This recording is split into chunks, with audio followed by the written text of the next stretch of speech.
এই মুহূর্তে আমি এই যে জায়গাটা রয়েছি, এই জায়গায় যে বাড়িগুলো, সেই বাড়িগুলোর ছবি আরও একবার দেখাবার জন্য বলবো আমার ভিডিওলিস্ট বিশ্বরূপকে। বিশ্বরূপ, বাড়িগুলোর ছবি একটু দেখাও, কিভাবে তৈরি করা হয়েছে ফ্ল্যাট। যেমন এই মুহূর্তে দেখতে পাচ্ছি একটি ফ্ল্যাটের সঙ্গে অন্য আরেকটি ফ্ল্যাট, দুটি ফ্ল্যাটের মাথা কার্যত এক হাত, তো অনেক বড় দূরত্ব, মাত্র কয়েক ইঞ্চির ব্যবধানে রয়েছে। এবং তার পাশাপাশি দেখো এই মুহূর্তে আরো একটা ছবি দেখাবার জন্য বলবো বিশ্বরূপ, এই ছবিটা দেখাও যে দুটি ফ্ল্যাটের মাঝখানে এক ফালি এক চিলতে একটা ফ্ল্যাট, যাদের মধ্যে কোনো দূরত্ব প্রায় নেই বললেই চলে। অন্যদিকে দাঁড়িয়ে আরো বেশ কয়েকটি ফ্ল্যাট, যাদের মধ্যেকার দূরত্ব কলকাতা পুর সংস্থার যে নিয়ম, সেই নিয়ম মেনে আদৌ হয়েছে কিনা, যে প্রমোটারেরা তৈরি করেছেন সেই প্রমোটারেরা আদৌ নিয়ম মেনে তৈরি করেছেন কিনা তা নিয়ে প্রশ্ন রয়েছে। আমাদের সাথে ইতিমধ্যে সন্ময় বন্দ্যোপাধ্যায় রাজনৈতিক বিশেষজ্ঞ যোগ দিয়েছেন। আমি একবার অরিত্র তোমার কাছে যেতে চাই। অরিত্র, অ্যাকাউন্টেবিলিটি বলে একটা শব্দ আছে, মানে এই সরকার, আমি কালকেও একটা শো করেছিলাম যেখানে আমরা বললাম যে জানি না সিনড্রোমে যেন এই সরকার আক্রান্ত হয়েছে, এবং মানে গোটা সরকারটা তৃণমূল সরকারের জায়গায় জানি না সরকারে পরিণত হয়েছে। কেউ যদি না জানে, জানবেন কারা? যারা কর্মচারীরা এই মুহূর্তে বসে রয়েছেন অমিতাভ দাদের মতন, তাহলে তাদের কি, অমিতাভ দাদেরকেই মুখ্যমন্ত্রী বানাই, কলকাতা কর্পোরেশনের যিনি করণিকের কাজ করেন তাকে মেয়র বানাই, তাদেরকে কেন ভোট দেবো আমরা, যারা কিচ্ছু জানেন না? এরকম অ্যাপ্রুভাল হয়ে যায় এই ধরনের বাড়ির, কে অ্যাপ্রুভাল দেয়? কেন গ্রেপ্তার হবে না ফিরহাদ হাকিম?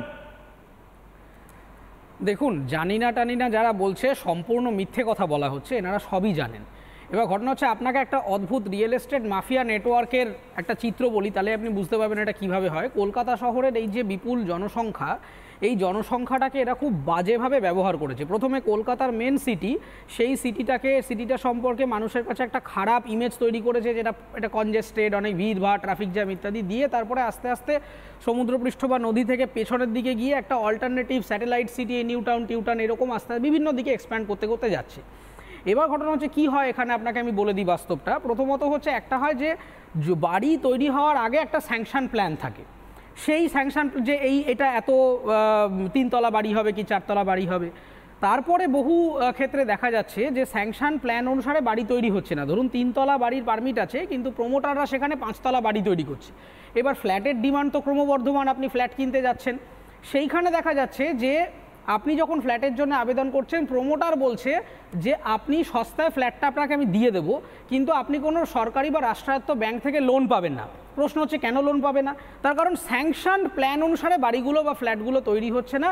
সেগুলো হচ্ছে মানে তৈরি হওয়ার পরে পুরসভাকে বা কর্পোরেশনকে বা এই কাউন্সিলরকে, এদেরকে নানা রকমভাবে ঘুষ টুস দিয়ে ম্যানেজ করে ওই এক্সটেনশনটা তৈরি হচ্ছে।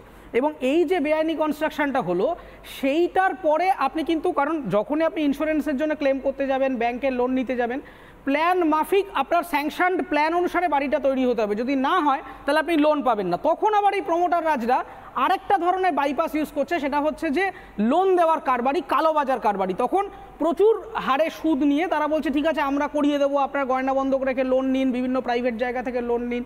ফলে ক্রমাগত বেআইনি কনস্ট্রাকশনগুলো কলকাতা শহরে হয়েছে এবং দিনের পর দিন ধরে হয়েছে। কিছু বললেই এরা বলবে আগে হয়েছিল, এখন কেন হচ্ছে না। আমার প্রশ্নটা হচ্ছে যে তাহলে আপনি এতদিন ডিপার্টমেন্টে কি ছিলেন?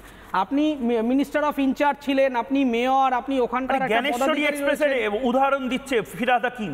আমি জানি না ফিরহাদ হাকিম কি বলছে, এরপরে হাওড়া ব্রিজ বলবে, হাওড়া ব্রিজ যদি কোনোদিন ভেঙে পড়ে বলবে ব্রিটিশ আমলে তৈরি হয়েছে, তৃণমূল সরকার কি করবে? এই যে একটা মানে অ্যাকাউন্টেবিলিটি না নেওয়ার। অরিত্র, আমি কেন তোমাকে বারবার বলছি, তুমি হার্ডকোর একটা কর্পোরেট সেক্টরে কাজ করো এবং যেভাবে তুমি দেখেছো ম্যানেজমেন্ট, একটা পুরো সরকার চলছে, কোনো ম্যানেজারিয়াল কোনো স্কিল ছেড়ে দাও, একটা অ্যাকাউন্টেবিলিটির জায়গা নেই।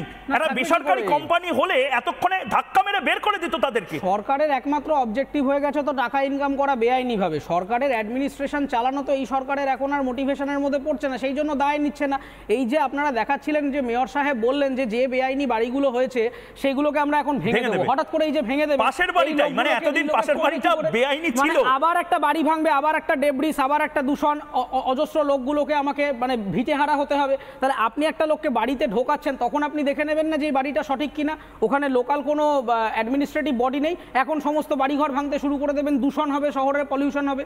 ফলে পরিবেশ সচেতনতা এবং পরিবেশ দূষণ নিয়ে কিংবা আরবান প্ল্যানিং নিয়ে গভর্নমেন্ট কিছু জানে না এবং কোনোদিন জানার চেষ্টাও করে না। কারণ কলকাতা শহরে সে আর্সেনিক দূষণ বলুন কিংবা রাস্তা ধসে পড়া বলুন কিংবা কনজেশন বলুন, এগুলো বহু পরিমাণে রয়েছে, বছরের পর বছর ধরে রয়েছে, এবং গভর্নমেন্ট জেনেও একটা জানি না ভাব নিয়ে বসে থাকে। জানি না ভাব নিয়ে তুমি ঠিক কথা বলেছো। জানি না ভাব নিয়ে থাকলে এখন আর চলবে না, কারণ কি আমরা আর কারোর উপর অপেক্ষা করে থাকবো না কখন তারা এই দায়িত্বটা নেবে।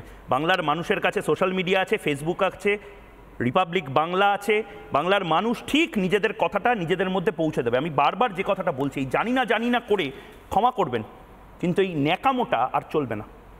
এই ন্যাকামো করছে কিছু নেতা, যারা মাথার ওপর বসেছে, তারা ন্যাকামো করছে। 60 ঘন্টা 65 ঘন্টা ধরে আমার আপনার পরিজনেরা তারা ধ্বংসস্তূপের মধ্যে চেপে বসে থাকবে, মারা যাবে, আর বসে থাকবে হচ্ছে সেই সমস্ত মেয়র এবং মুখ্যমন্ত্রী যারা কিচ্ছু জানে না। দেখুন, কিচ্ছু জানে না কেউ।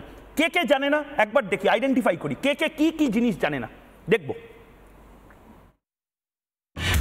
আমি জানি না, আমি বলতে পারবো না, আমি জানি না। বিজেপি কি বললো আমি তারই জানি না। আগে চাচা আপনার প্রাণ বাঁচা, নিজেদেরটা আগে দেখতে বলুন। আমি কি ফিরবে আমি জানি না, তবে রবীন্দ্রনাথের নোবেল ফিরবে না। আমি তো জানি না, আমি চলে এসেছি সরাসরি।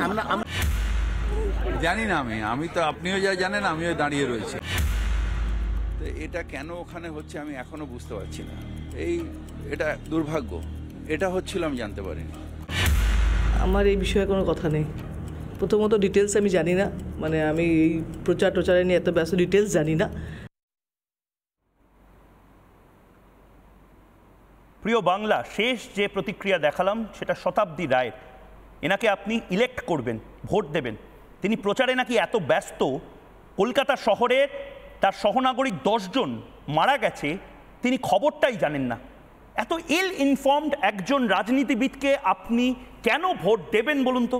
আর যদি দিয়েও থাকেন মমতা বন্দ্যোপাধ্যায়ের কথায়, মমতা বন্দ্যোপাধ্যায় নিজেই তো কিছু জানেন না।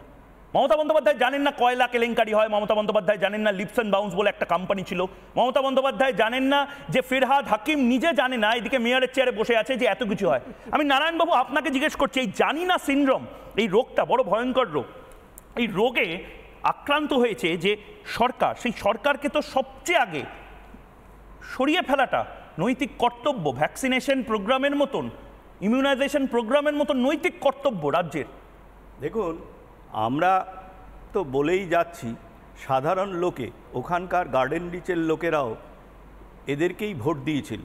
প্রথম কথা বলি যে এখানে এই যে জানি না বলছে, আমি হয়তো অরিত্রর কথার সূত্র ধরেই বলি, কলকাতায় আমারও বাড়ি আছে, আমাদের অভিজ্ঞতা আছে যে এখানকার তৃণমূলের কাউন্সিলরদের যদি প্রপারলি কেন্দ্রীয় এজেন্সি এনকোয়ারি করে, ইনভেস্টিগেশন করে, ইনকাম ট্যাক্স করে, প্রত্যেকটা কাউন্সিলর ধরা পড়বে, প্রত্যেকটা, ইচ অ্যান্ড এভরি ওয়ান।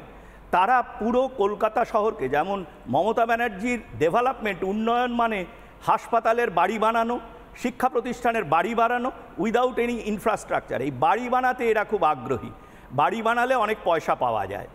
এইবারে আপনারা যে ছবিটা দেখালেন, দুটো বাড়ির মধ্যে 1 ইঞ্চিও তফাৎ নেই।